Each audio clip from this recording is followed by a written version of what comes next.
So in today's video, I'm going to show how to replace a belt on one of these Troy-Bilt MTD edgers. This is an older model with one of the Pulsajet engines on it, or a flat head.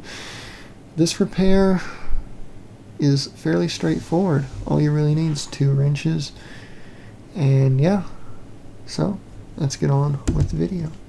So you would need 2 9/16 wrenches to loosen the double stack idler pulley that helps the belt stay twisted and also puts tension on it. So it will lower down when you loosen it, and you just want to make sure you can just push it to the side and go ahead and pop the old belt off and finish taking it off. This is a different camera angle. I know that wheel's in the way. And in the next clip, I will show how to put the belt on. It's a fairly easy process, and here we go. The old belt is now off.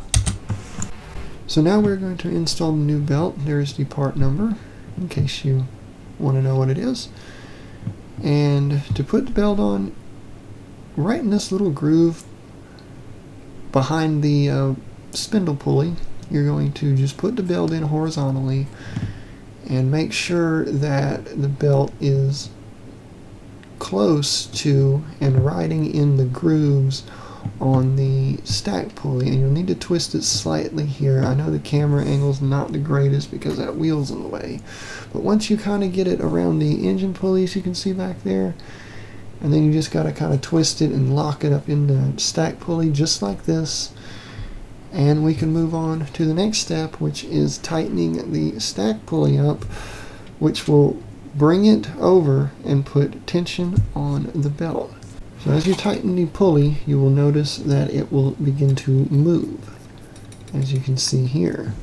That is putting tension on the belt. You just want to make sure that the belt stays in the grooves, otherwise you have to take it all apart again, and it's not the easiest.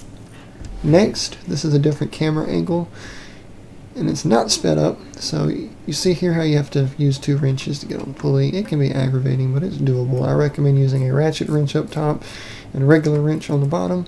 As you see, as I tighten it, the pulley moves towards the blade, which puts tension on the belt. And you just want to make sure that the inside of the belt, which is the V, is riding on the spindle pulley where your blade is. What you're seeing in the video is correct, and the routing and all that's correct. And you don't want to get this super tight, just snug it, and we're done. This was a quick and easy repair to put one of these drive belts on one of these MTD edgers.